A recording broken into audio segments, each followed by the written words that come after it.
Monday Health Minutes, sponsored by Valley Health.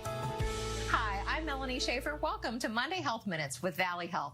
Tonsillitis is a really common condition, especially when we're talking about our kids. It can be uncomfortable, but it's typically manageable with proper treatment. So what exactly does that look like? We're talking with ear, nose, and throat doctor, Dr. Mark Sheridan, about that today. Thanks for being here. No, you're welcome. Thank you. Let's talk about tonsillitis. What are some of the common symptoms that kids, parents can watch for? Well, the biggest thing is recurrent infections in the throat. So tonsillitis are the sort of lumps you see when you look back there. You see that little hangy down thing, as I love to call it, but that's called the uvula, and off to the sides.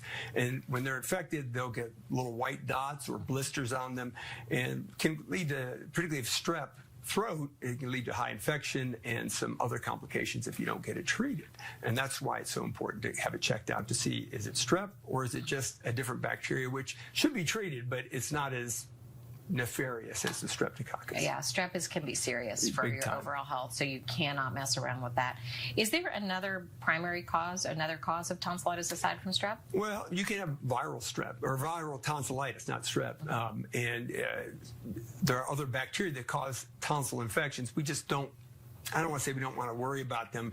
They can be bad and lead to necessity to have the tonsils out. But the worst one is the strep. How is tonsillitis diagnosed? Do you do a swab? Do you just visually look at it? Well, you can do a swab, and they'll do a rapid, oftentimes your primary care, they'll do a rapid swab and test. And that's probably about 80 to 90% accurate. Sometimes you'll go like, I swear it's strep, and it comes back negative, and it can still be. They'll send it off for a culture to see, just in case it didn't get enough on the test to positive on the little screening test they do. But if it's caused by a different bacteria, of course the strep test will be negative. But that can, as I said, can lead to other recurrent tonsillitis or pharyngitis infections. The other thing, looking in there, I've been doing this a long time. Most of the time, if you have strep and you come see me, I know it's strep throat just because you've seen it a million times. But not always, but yeah. So say it's not strep, it is indeed tonsillitis. You mentioned surgery. When do you know it's a surgery option, or what other options are there? So basically, for surgery, we look for the number of infections in a time frame, whether it's over a year or 2 years or 3 years. Sometimes it's just the size, and sometimes they just never get small, and you'll see your kids and sometimes adults, they'll be snoring and they'll be all over the bed and they don't rest well. And part of that is because they're trying to get in a position that they can breathe in, and because the tonsils can be that big.